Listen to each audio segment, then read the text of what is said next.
আসসালামু আলাইকুম রহমতুল্লাহ। সম্মানিত প্রিয় দর্শক বিন্দু, আশা করি আপনারা সকলে আল্লাহর অশেষ মেহেরবানি ও দয়ায় ভালো আছেন।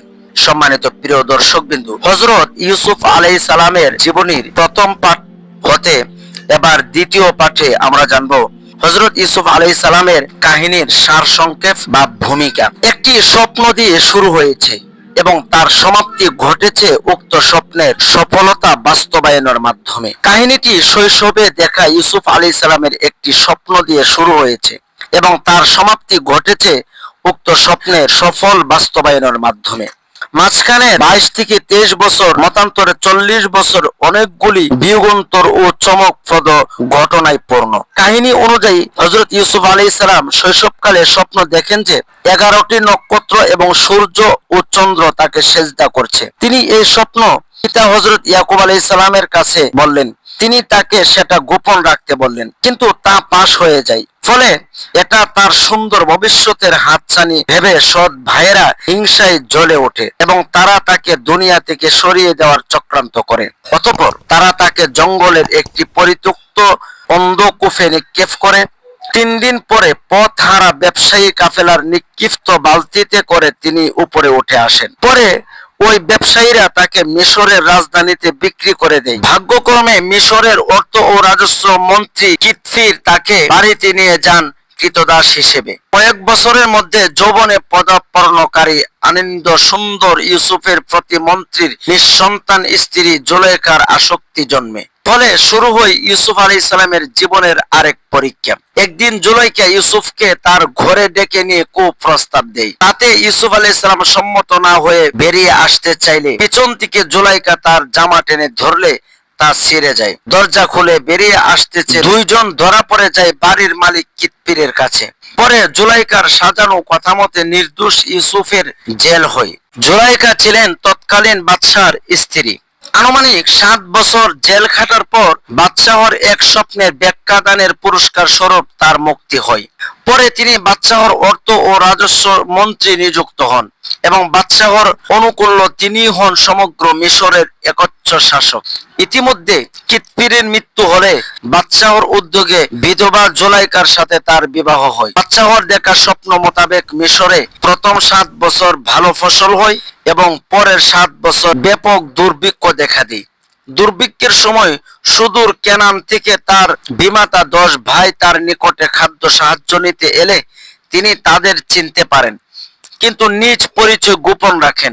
পরে তার সহোদর একমাত্র ছোট ভাই বেনিয়ামিনকে আনা হলে তিনি তাদের সামনে নিজের পরিচয় দেন এবং নিজে ব্যবহৃত জামাটি ভাইদের মাধ্যমে তার নিকটে পাঠিয়ে দেন। বার্ধক্যতাড়িত অন্ধ পিতা ইয়াকুব আলাইহিস সালামের মুখের উপরে উক্ত জামা রেখে দেওয়ার সাথে সাথে তার 2 চোখ খুলে যায়। অতঃপর ইউসুফ আলাইহিস সালামের আবেদন ক্রমে তিনি সপরিবারে মিশর চলে আসেন। ইউসুফ আলাইহিস সালাম তার ভাইদের ক্ষমা করে দেন। অতঃপর 11 ভাই ও বাপ মা তার প্রতি সম্মানের সিজদা করেন।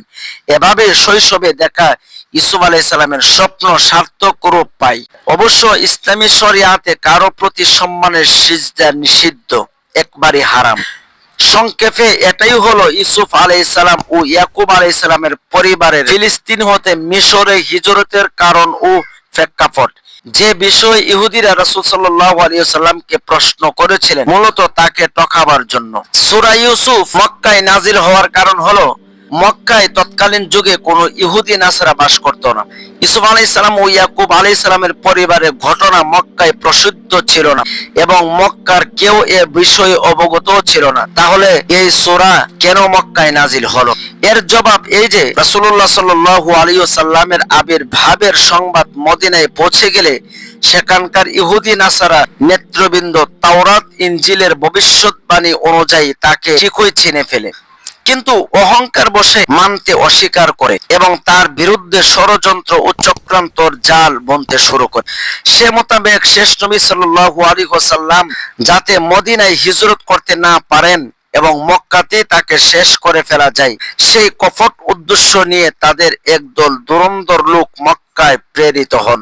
তারা এসে অস্পষ্ট ভঙ্গিতে প্রশ্ন করতে লাগলো যে, বলুন কোন নবীর এক পুত্রকে শাম হতে মিশরে স্থানান্তরিত করা হয়? কোন নবী সন্তানের বিরহ বেদনায় কেঁদে কেঁদে অন্ধ হয়ে যান। এরকম ভাবেই প্রশ্ন করতে লাগলেন। জিজ্ঞাসার জন্য এ ঘটনাটি বাছাই করার অন্যতম কারণ ছিল এই যে এ ঘটনাটি মক্কায় ছিল অপরিচিত এবং একটি সম্পূর্ণ নতুন বিষয়। অতএব মক্কার লোকেরাই যে বিষয় জানেন না সে বিষয়ে উম্মি নবী মুহাম্মদ রাসূলুল্লাহ সাল্লাল্লাহু আলাইহি ওয়াসাল্লামের জানার প্রশ্নই ওঠে না। ফলে নিশ্চয়ই তিনি বলতে পারবেন না এবং অবশ্যই তিনি অপদস্থ হবেন। তখন মক্কার কাফেরদের কাছে এ কথা রটিয়ে দেওয়া সম্ভব হবে যে মুহাম্মদ কোন নবী নন, তিনি একজন ভণ্ড ও মতলববাজ লোক। বাপ দাদার বিরোধিতা করার কারণে তখন লোকেরা তাকে হয়তো পিটিয়ে মেরে ফেলবে, এরকম ভাবেই ইহুদিরা চিন্তা ধারণা ভাবতে লাগলেন। যাই হোক, ইহুদিদের এ কুটছাল ও কপট উদ্দেশ্য সফল হয়নি। তাদের প্রশ্নের পরিপ্রেক্ষিতে সূরা ইউসুফ নাজিল হয় এবং তাতে ইউসুফ আলাইহিস সালাম ও ইয়াকুব আলাইহিস সালামের পরিবারের ঘটনাবলী এমন নিখুঁত ভাবে পরিবেশিত হয় যা তাওরাত ও ইনজিলেও ছিল না। মূলত এটি ছিল শেষ নবী সাল্লাল্লাহু আলাইহি ওয়াসাল্লামের একটি প্রকাশ্য মুজিজা। ইউসুফ আলাইহিস সালামের পিতা ছিলেন ইয়াকুব ইবনে ইসহাক ইবনে ইব্রাহিম আলাইহিস সালাতু ওয়াস সালাম। তারা সবাই কেনানে বা ফিলিস্তিনের হেবরন এলাকার বাসিন্দা ছিলেন। ইয়াকুব আলাইহিস সালামের দ্বিতীয় স্ত্রীর গর্ভে জন্মগ্রহণ করেন ইউসুফ ও বেনিয়ামিন। শেষোক্ত সন্তান জন্মের পরপরই তার মা মৃত্যুবরণ করেন।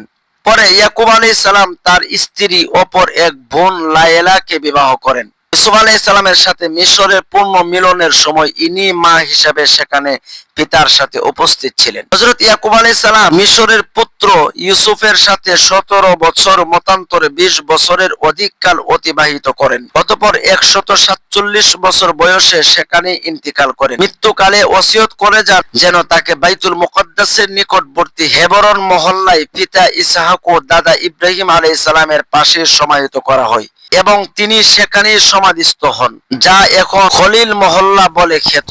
হযরত ইউসুফ আলাইহিস সালাম 110 বছর বয়সে মিশরে ইন্তিকাল করেন এবং তিনিও হেবরনের এক স্থানে সমাধিস্থ হওয়ার জন্য সন্তানদের নিকটে ওসিয়ত করে যান। এর দ্বারা বাইতুল মুকদ্দাস অঞ্চলের বরকত ও উচ্চ মর্যাদা প্রমাণিত হয়। হযরত ইয়াকুব আলাইহিস সালাম এর বংশধরগণ সকলেই বনি ইসরাইল নামে খ্যাত। তার 12 পুত্রের মধ্যে মাত্র ইউসুফ আলাইহিস সালাম নবী হয়েছিলেন। তার রূপ লাবণ্য ছিল অতুলনীয়। রাসূলুল্লাহ সাল্লাল্লাহু আলাইহি ওয়াসাল্লাম বলেন, আমি মিরাজের রাত্রিতে ইউসুফ আলাইহিস সালামের সাথে সাক্ষাৎ হলে দেখলাম যে আল্লাহ তাকে সমগ্র বিশ্বের রূপ সৌন্দর্যের অর্ধেক দান করেছেন। সুবহানাল্লাহ। উল্লেখ্য যে সাহাবী বারা ইবনে আযিব রাদিয়াল্লাহু তাআলা আনহু রাসূলুল্লাহ সাল্লাল্লাহু আলাইহি ওয়াসাল্লামের চেহারাকে পূর্ণ চন্দ্রের সাথে তুলনা করেছেন, যেদিকে ইঙ্গিত করে ফার্সি কবি গেয়েছেন, অর্থাৎ ইউসুফের সৌন্দর্য, ঈসার ফুক ও মুসার তীব্র হস্ততালু সবকিছুই যে হে নবী তোমার মাঝে একই ভূত। অর্থাৎ ইউসুফ আলাইহিস সালাম এবং ঈসা আলাইহিস সালাম এবং মুসা আলাইহিস সালাম তাদের যত মুজিজা ছিল এর সবটুকু মুজিজাই আল্লাহ তাআলা আমার আপনার নবীকে দান করেছেন। সুবহানাল্লাহ। জুলাইকার গর্ভে ইউসুফ আলাইহিস সালাম এর 2টি পুত্র সন্তান হয়। তাদের নাম ছিল ইফরাইম ও মানসা। ইফরাইমের একটি পুত্র ও একটি কন্যা সন্তান হয়। পুত্র ছিলেন নুন, যার পুত্র ইউসা নবী হন, এবং কন্যা ছিলেন লাইয়া অথবা রাক্কা, যিনি আইয়ুব আলাইহিস সালামের স্ত্রী ছিলেন। উল্লেখ্য যে বিগত নবীদের বংশ তালিকার অধিকাংশ নিশ্চিত ভাবে প্রমাণিত নয়, আল্লাহ সর্বাধিক অবগত। সম্মানিত প্রিয় দর্শকবৃন্দু, আমরা ধারাবাহিকভাবে হযরত ইউসুফ আলাইহিস সালামের ঘটনা ইনশাআল্লাহ শুনবো। যতটুকু শুনলাম ততটুকু থেকে আল্লাহ তাআলা আমাদেরকে বোঝার তৌফিক দান করুন, আল্লাহুম্মা আমিন। সম্মানিত প্রিয় দর্শকবৃন্দু, আমাদের এই চ্যানেলে ইসলামিক নিত্য নতুন ভিডিও দেখতে বা শুনতে চ্যানেলটি সাবস্ক্রাইব করে আমাদের পাশেই থাকবেন। জাযাকুমুল্লাহু খায়র।